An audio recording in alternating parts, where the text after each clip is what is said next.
Hi ಎಲ್ರಿಗೂ ನಮಸ್ಕಾರ. Universe love ಚಾನಲ್ಗೆ ನಿಮ್ಮೆಲ್ಲರಿಗೂ ಸ್ವಾಗತ. ಇಂದಿನ ಸೀಸನ್ ಹಳ್ಳಿ ಪವರ್ ಹುಡುಗಿಯರಿಗಿಂತ ಈ ಸಲದ ಹಳ್ಳಿ ಪವರ್ ಹುಡುಗಿಯರು ಅಂದರೆ ಸಿಟಿ ಹುಡುಗಿಯರು ನಿಜವಾಗಿಯೂ ತುಂಬ ಫೇಮಸ್ ಆಗ್ತಾರೆ ಅಂತಲೇ ಹೇಳ್ಬೋದು. ಹೇಗೆ ಕಲರ್ಸ್ ಕನ್ನಡದಲ್ಲಿ ಬರುವ ಬಿಗ್ ಬಾಸ್ನ ಕಂಟೆಸ್ಟೆಂಟ್ಗಳು ಹೊರಗಡೆ ಬಂದಮೇಲೆ ಎಷ್ಟು ಫೇಮ್ ಸಿಗುತ್ತೋ ಅದೇ ಫೇಮ್ ಈಗ ಸ್ಟಾರ್ಟ್ ಆಗ್ತಿರೋ ಹಳ್ಳಿ ಪವರ್ ಹುಡುಗಿಯರಿಗೂ ಸಿಗುತ್ತೆ. ದಯವಿಟ್ಟು ಯಾರ್ಯಾರು ಮಾಡ್ರನ್ ಹುಡುಗಿಯರು ಅಂದರೆ ಸಿಟಿ ಹುಡುಗಿಯರು ಯಾರ್ಯಾರು ಇದ್ದೀರಲ್ಲ ಅವರೆಲ್ಲರೂ ಕೂಡ ಈಗಲೇ ಹೋಗಿ ನಾನು ಯಾಕೆ ಇಂದಿನ ಸಲ ಹಳ್ಳಿ ಪವರ್ ಹುಡುಗಿಯರಿಗಿಂತ ಈ ಸಲದ ಹುಡುಗಿಯರು ಫೇಮಸ್ ಆಗ್ತಾರೆ ಅಂತ ಹೇಳ್ತಿದ್ದೀನಿ ಅಂದರೆ, ಈಗ ಸೀಸನ್ 2 ಹಳ್ಳಿ ಪವರು ಜೀ ಕನ್ನಡದಲ್ಲಿ ಬರ್ತಿದೆ. ಅದಕ್ಕೆ ಅತಿ ಹೆಚ್ಚು ಫೇಮ್ ಸಿಗುತ್ತೆ ಈಗ ಬರೋ ಹುಡುಗಿಯರಿಗೆ. ಆದರೆ ಇಂದಿನ ಸೀಸನ್ ಜೀ ಪವರ್ನಲ್ಲಿ ಬರ್ತಿತ್ತು, ಆದರೂ ಕೂಡ ಅಷ್ಟು ಫೇಮ್ ಸಿಕ್ಕಿದೆ ಹೊಸ ಚಾನಲ್ ಅಂದರೆ. ಈಗ ಇನ್ನೂ ಅತಿ ಹೆಚ್ಚು ಫೇಮಸ್ ಆಗೋದಕ್ಕೆ ಒಂದು ಒಳ್ಳೆ ಚಾನ್ಸ್ ಸಿಕ್ಕಿದೆ ಮಾಡ್ರನ್ ಹುಡುಗಿಯರಿಗೆ. ಆದಷ್ಟು ಬೇಗ ಹೋಗಿ ಆಡಿಷನ್ ಕೊಡಿ. ಆಡಿಷನ್ ಕೊಡೋದಕ್ಕೆ ಎಲ್ಲಿ ಹೋಗಬೇಕು, ಯಾವ ಟೈಮು ಎಲ್ಲ ಕೂಡ ನಾನೀಗ ಹೇಳ್ತೀನಿ ಬನ್ನಿ. ಈಗ ಜೀ ಕನ್ನಡದವರು ಒಂದು ಪೋಸ್ಟ್ ಬಿಟ್ಟಿದ್ದಾರೆ. ಹೈ ವೋಲ್ಟೇಜ್ ರಿಯಾಲಿಟಿ ಶೋ ಬರ್ತಿದೆ, ಮಾಡ್ರನ್ ಸಿಟಿ ಹುಡುಗಿಯರೆಲ್ಲ ಹಳ್ಳಿಗೆ ಬರೋಕೆ ರೆಡಿನಾ? ಹಳ್ಳಿ ಪವರ್ ರೀಲೋಡೆಡ್ ಆಡಿಷನ್ಸ್ ಕೊಡೋದಕ್ಕೆ ವಯಸ್ಸಿನ ಮಿತಿ ನಿಮಗೆ ವಯಸ್ಸು ಎಷ್ಟಾಗಿರ್ಬೇಕಂದ್ರೆ 18ರಿಂದ 28 ಒಳಗಡೆನೇ ಇರಬೇಕು. 30, 32 ಈ ಥರ ಎಲ್ಲ ಆಗಿರಬಾರ್ದು.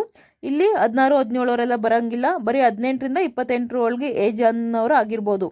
ಇನ್ನು ಹೆಚ್ಚಿನ ಮಾಹಿತಿಗಾಗಿ ಅಂದರೆ ನಿಮ್ಗೆ ಏನೇನೋ ಡೀಟೇಲ್ಸ್ ಇನ್ನೂ ಸರಿಯಾಗಿ ಗೊತ್ತಾಗಲಿಲ್ಲ ಅಂತಂದರೆ 9513134434ಗೆ ನೀವು ಕಾಲ್ ಮಾಡಿ ಕೇಳ್ಕೊಬೋದು. ಏನಾರೋ ನಿಮಗೆ ಡೌಟ್ ಇದ್ದರೆ ಏನೇನು ತರಬೇಕು, ನಿಮಗೆ ಇದೆಲ್ಲ ನೋಡಿ ಕೂಡ ನಿಮಗೆ ಡೌಟ್ ಬರ್ತಿದೆ ಅಂದರೆ ಅದಕ್ಕೆ ಹೆಚ್ಚಿನ ಮಾಹಿತಿಗಾಗಿ ಆ ನಂಬರ್ಗೆ ಕಾಲ್ ಮಾಡ್ಕೊಳ್ಳಿ.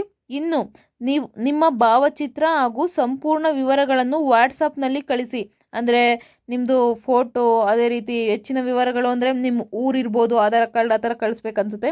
ಯಾವುದೇ ಕರೆಗಳನ್ನು ಸ್ವೀಕರಿಸಲಾಗುವುದಿಲ್ಲ. ಏನು ಕರೆಗಳನ್ನು ಅಂದರೆ ನೀವು ಕಾಲ್ ಮಾಡಿದ್ರೂ ಕೂಡ ರಿಸೀವ್ ಮಾಡೋದಿಲ್ಲ ಅಂತ ಹೇಳಿದ್ದಾರೆ. ಆಡಿಷನ್ ನಡೆಯುವ ಸ್ಥಳ ಅಬ್ಬಯ್ಯ ನಾಯ್ಡು ಸ್ಟುಡಿಯೋ, 7ನೇ ಅಡ್ಡರಸ್ತೆ, ಚಿಕ್ಕಲಸಂದ್ರ, ಬೆಂಗಳೂರು.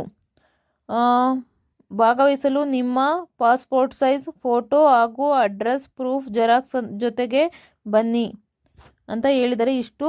ಇದು ಹೇಳಿದ್ದಾರೆ ಗೈಸ್. ನಾನು ನಿಜ ಹೇಳ್ಬೇಕಂದ್ರೆ ಈಗ ಆಲ್ರೆಡಿ ಆಡಿಷನ್ ಇದೆಲ್ಲ ಮುಗ್ದೋಗಿದೆ. ಅದು ಜೂನ್ 27ಕ್ಕಿತ್ತು. ನಾನು ಇವಾಗ ನೋಡ್ತಿದ್ದೀನಿ, ಸಾರಿ. ಬಟ್ ಯಾರ್ಯಾರು ಕೊಟ್ಟಿದ್ದೀರಾ ಅಂದರೆ ಯಾರ್ಯಾರು ಆಡಿಷನ್ ಆಲ್ರೆಡಿ ಕೊಟ್ಟಿದ್ದೀರಾ ಅವ್ರು ಕಮೆಂಟ್ ಬಾಕ್ಸಲ್ಲಿ ಕಮೆಂಟ್ ಮಾಡಿ ಹೇಗಿತ್ತು ಆಡಿಷನ್ನು. ಏನಾರ ಫಿಸಿಕಲಾಗಿ ಏನಾದರೂ ನಿಮ್ಮನ್ನು ಟಾಸ್ಕ್ ಏನಾರು ಆಡಿಸಿದ್ರು ಅಥವಾ ನಿಮ್ಮಲ್ಲಿ ಏನೇನು ಕಲೆ ಇದೆ ಅಂತ ತೋರಿಸಿದ್ರೆ ಆ್ಯಕ್ಟಿಂಗ್ ಏನಾರ ಅದ್ರ ಬಗ್ಗೆ ಏನಾದರೂ ಆಡಿಷನ್ ಕೊಟ್ರಾ, ಹೇಗೆ ನಡೆಯುತ್ತೆ ಆಡಿಷನ್ ಅನ್ನೋದ್ರ ಬಗ್ಗೆ ದಯವಿಟ್ಟು ಕಮೆಂಟ್ ಬಾಕ್ಸಲ್ಲಿ ಕಮೆಂಟ್ ಮಾಡಿ. ಸಾರಿ, ನಿಜವಾಗ್ಲೂ ನನಗೆ ಗೊತ್ತಿಲ್ಲ. ನನಗೆ ಇವಾಗ ಸಿಕ್ತು ಇದು, ನಾನು ಅದಕ್ಕೋಸ್ಕರನೇ ಮಾಡಿದ್ದು.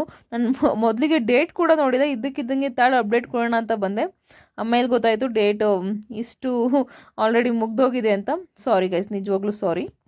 ನೀವುಗಳು ಯಾರ್ಯಾರು ಹೋಗಿದ್ದೀರಾ ಅವರು ಕಮೆಂಟ್ ಬಾಕ್ಸಲ್ಲಿ ಕಮೆಂಟ್ ಮಾಡಿ ಹೇಗಿತ್ತು ಆಡಿಷನ್ ಅಂತ. Thank you.